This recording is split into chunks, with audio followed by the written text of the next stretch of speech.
which will be from Pam. Pam will be speaking from the Competent Communication Manual, project number 4, How to Say It. Pam will be sharing with us 4 key skills to improve communication.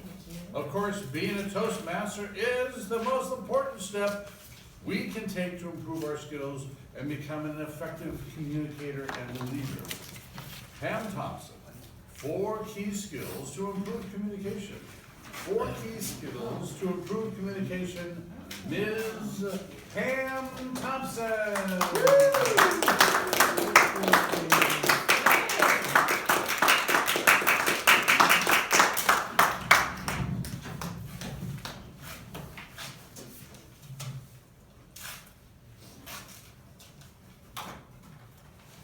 So would you agree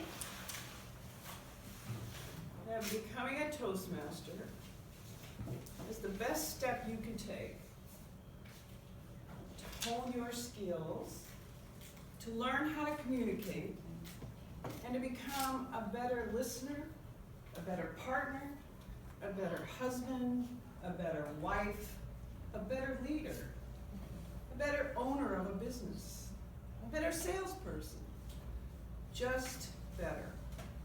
Is that true? Yeah. Y'all agree with that? Great. So let's talk about what we need to do to break this down. Now, as we go through Toastmasters and we start doing some of the projects that we have, what we find is those skills will be broken down for us. But today I'd like to capsulize just 4 of those skills so that maybe it gives us a little bit of a jump start so we can start thinking about a few of these things. Now, the first thing on your sheet that was just passed out to you is that we need to become engaged listeners.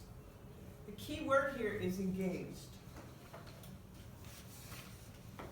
When I listen, it's important that I'm engaged in what you're saying to me. Because if I'm not going to hear what you're saying. Does that make sense? Mm-hmm. So we need to be engaged. So for example, if I had been here last week and I told you that I love Donald Trump.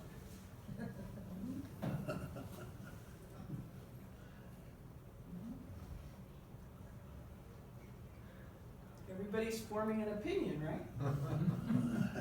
So the other thing that's important about engaged listening is that we don't make a judgment. Don't make a judgment. I could tell you I love Hillary Clinton. And if you told me that, I might sit there and think to myself, what's wrong with you? So we each have an opinion, but if I'm speaking about something and I'm communicating with you, even if it's just a one-on-one conversation, if we don't hear what the other person is saying, there's no possibility that we're going to come to some, at least, point where we say, we need to disagree that we're going to disagree. My late husband, Ted Thompson, and I did that all the time. He would rank on what I thought were the right people to be up there, and I would rank on the people that I thought were wrong. So it was a civil war most of the time. But what we learned after time was if we were going to live in the same house, we needed to figure out how to practice engaged listening and be able to get to a point where we say, well, there's some truth in what you're saying, which was our signal that the other one thought the other one was full of you know what, but we were going to leave it alone. That's where it stopped. We stopped talking about it. So if you can have that ability that when you're listening to somebody, don't make a judgment. You can have your opinion.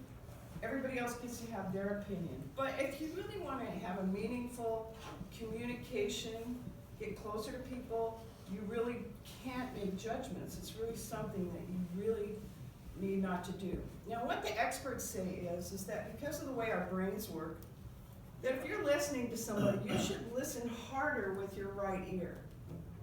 This is a really bizarre thing that I read about, and it's interesting because there's a part of our left brain that does the hearing. So because the brain's working harder on the left side about hearing, you need to use your right ear. Because everything is opposite from what happens physically from here, from the brain.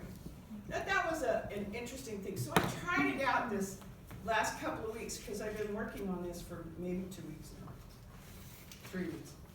And I tried it out this weekend. Now, given the fact that I'm deaf is part of the problem, but I tried it out, and I'm telling you, it made a difference. I seem to pick up more things that I normally wouldn't. Number 2, pay attention to nonverbal signals. Does it drive you crazy when you're out of speech or you're being trained? You know, it's that training that you go into, and there's nothing you can do about it. You have to show up. So you have somebody talking to you like this, and wants you to understand everything. And, you know, what does that tell you about that person? So instead of hearing what they're saying, I'm not doing my engaged listening.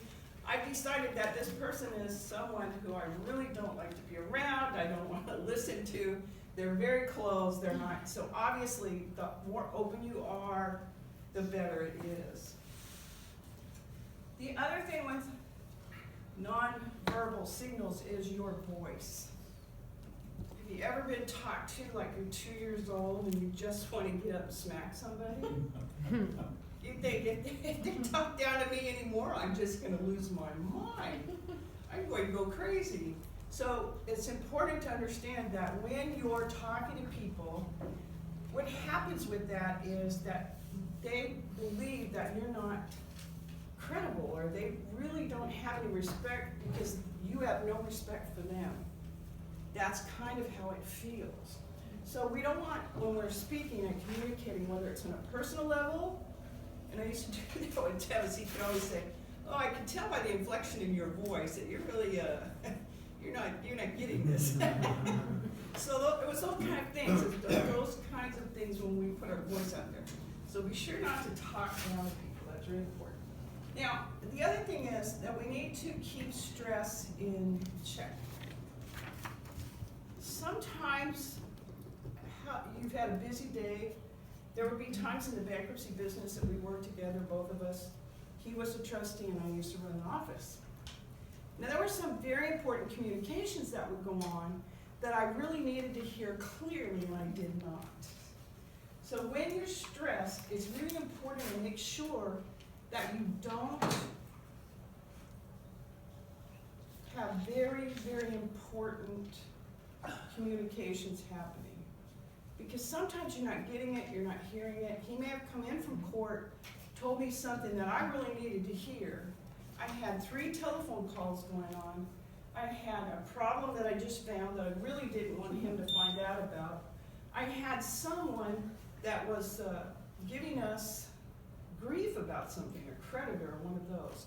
So if he told me something that was really important to put on a calendar, then I had to make sure I stopped, took a deep breath, and if you're really stressed out, try to breathe deep at least, and blow it back out. There's one of these things that you could do where you breathe in about 3 or 4 seconds, hold it about 7 or 8, push it back out 3 or 4 seconds, bring it back in, hold it about 8 seconds. There's something about that sort of resets your system and lets you relax. Be like if you're at an interview, and the fact is you're nervous, really nervous, but you really want the job because you really need the job. So sometimes you can figure out stalling tactics ahead of time. In other words, give yourself a question.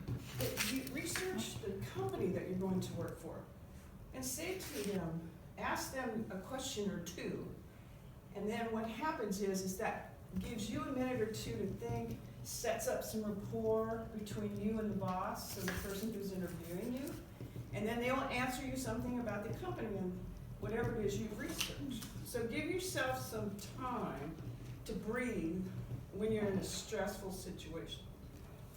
Just try that and see if that works. And this is again about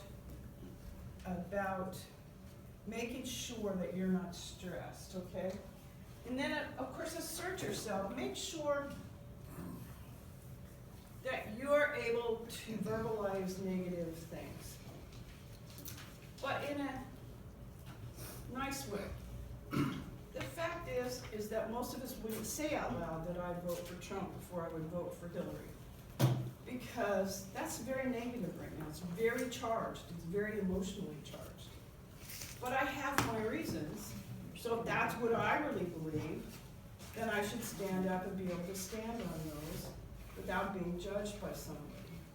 Of course, in this environment, why would you do that? It doesn't make any sense. Okay? So those are the kinds of things is you want to assert who you are, but not in a braggart way, and not in a way that would offend other people. In other words, there's sometimes when some things are just best left unsaid. And then if you ever hear me say to you, well, there's some truth to what you say, you know exactly what I mean. So here's the deal. Toastmasters, what do you think? The best place to learn how to communicate, but these 4 steps may help. Thank you.